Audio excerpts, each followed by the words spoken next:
Welcome to Learn Java with Techie channel. My name is Vivek Suryan. In this video, we will look into the different types of data that are available in Java. This is the architecture of the data types in Java. So in Java, we have two different kinds of data types.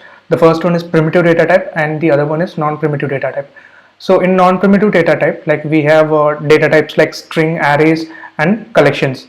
So in non-primitive data type, it's a kind of advanced kind of section. So we will see these kind of data types in the upcoming videos. So in this video, we are going to concentrate only on the primitive data type. So in primitive data type, we have two different kind of data types. The first one is numeric and the other one is Boolean. So Boolean is used to store only either true or false values. Unlike in numeric type, it can hold character or integral value. So this numeric type which we have here, it's divided into character and integral. So character is used to store a Unicode value, whereas in integral it's used to store a numeric kind of like storing the values in the data type. So in integral, it is again further divided into floating point and integer. So this integer, it's used to store the whole number, the whole value, and whereas the floating point, it stores the numeric with decimal points. So these are all the data types which we will be looking in this video. The first one is Boolean, character, and then byte, short, integer, long, and then float and double. Let's look each and every data type in detail. The first one is Boolean. So the size of the Boolean is 1 bit. It can store either 0 or 1, and the valid values are true or false. By default, the value is set to false, and this Boolean is mainly used in the conditional operation like if, while, or do while, and other conditional operations. So this is how the syntax looks like. So Boolean is a keyword and then followed by a custom variable, and then we are initializing this variable to a value. It can be either true or false. The next data type is character. So this character is used to store a Unicode character, and the size of this character is 1 byte, which is 8 bits. And the valid values are like all the ASCII codes from 0 to 256. By default, the value of the character is this Unicode of 0000. So this character is used to represent a single character, and the syntax of this character is character followed by, so this character is a keyword and followed by any variable name, and it will be initialized to a value within the single code. So this, if we denote it as a single code, then it will be automatically like JVM will think this is a character value. And the valid values can be all the numeric integers from 0 to 9, and small letters from small a to small z, and capital A to capital Z, and the other special characters like asterisk, exclamation, like all these characters can hold inside this character data type. And the next data type is integer values. This integer values is divided into 4 different kind of data types. The first one is byte, short, integer, and long. So all these are will vary based on the size of the data that it can hold. So byte, for example, it can hold 8 bits, short can hold 16 bits, int can hold 32 bits, and long can hold 64 bits. So all the value range can be calculated using this formula. So this part denotes the negative range of the value that it can hold, and this side it denotes the positive range. So to determine the negative range, the formula being used is -2, -2 to the power n minus 1. So n denotes the number of bits here. For example, if I want to evaluate for byte, so -2 to the power 8 minus 1, which is -2 to the power 7, which will give you the negative range. And similarly for the positive, it's 2 to the power n minus 1. 2 to the power n minus 1 is 2 to the power 8 minus 1, which is 2 to the power 7, and the resultant value -1. So this is how we used to calculate the range of all the values for byte, short, integer, and long. And the default values for all these data types are 0. So as I told earlier, these integer values are used to store the whole numbers, and this is the syntax looks like.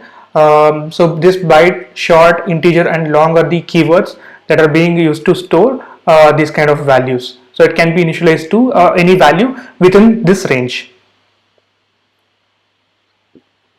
And the next one is floating point. So in floating point, like we have two different kinds here, two different data types. The first one is float, and it can have the size of 32 bits, and the next one is double. So for the double, 64 bits, up to 64 bits, like we can be able to store it. So the main difference between these two things are like how many decimal points like it can be able to store in the values. So the values for the float up to 7 decimals, like it can be able to hold it, and with double up to 16 decimal it can be able to hold. So the default values for both this float and double are 0.0. So as I told earlier, like it's used to store the numbers with decimal point. And the syntax for float and double are float is a keyword and double is a keyword. So while initializing float, like we'll just append the value with f. So f denotes it's a float kind of value. Similarly for double, we have to end the value with d. So d denotes it's a double value. So let's look like all these data types in the IDE.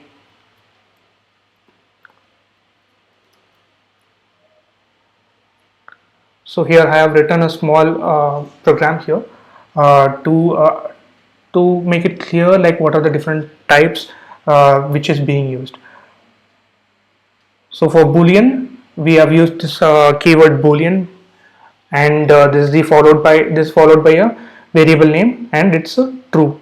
It's initialized to the value true, and it is being used in a conditional operation. So if the value, if it checks, so it will check whether the condition is true or not. So if it is true, it will print true here, or else it will print false. So similarly for character, like it can hold a numeric value. So this is a numeric value, and this is a alphabetic value, and this is a special character.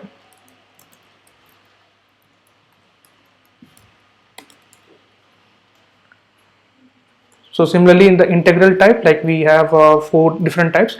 The first one is byte. So byte is used to store the value of 8 bits, and short can store the value up to 16 bits. Integer can store value up to 32 bits.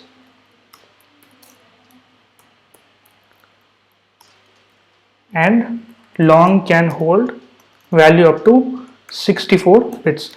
So here we in the Java program, like we have a default wrapper class which will give you the min value and the max value of the byte. So if you see here the min value of the byte is minus 128, so which is minus 2 to the power n minus 1, which is 2 to the power 7. So 2 to the power 7 will result 128, and in the positive range, like it is 127. So which is 2 to the power n minus 1, and the resultant value minus 1. So similarly for short, integer, long also, like it applies the same. So now for float, so if I define like this, like it will give you a compilation error. So we have to append the value with f. Similarly for double, the value should be appended with d. Let me run this code.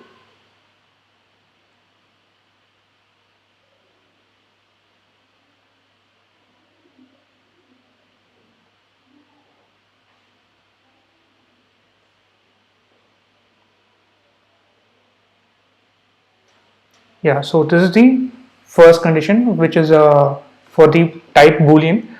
We are setting the value as true here, so it will just check the condition if it is true. So here it passed the condition, so this value will be printed here.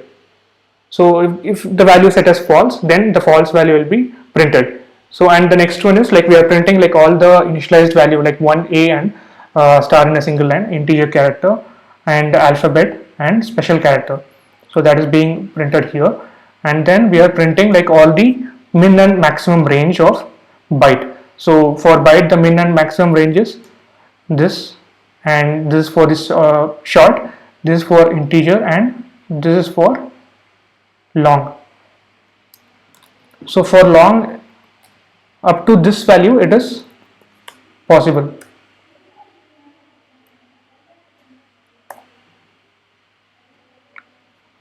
And the long value should also be appended with L. So if we go past any value other than this range, like we will get a compilation error. So we'll get a error like long number too large.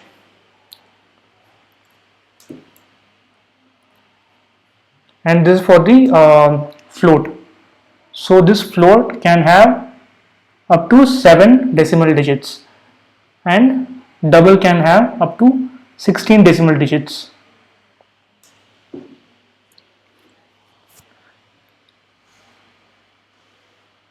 So I hope everyone is clear with the primitive data type, and if you have any doubt, please comment in the comment section, and also please to subscribe to get like more videos like this. And also I will just upload this code in the GitHub channel. You can visit this and you can just check out the code. So this is the channel name. Thanks everyone.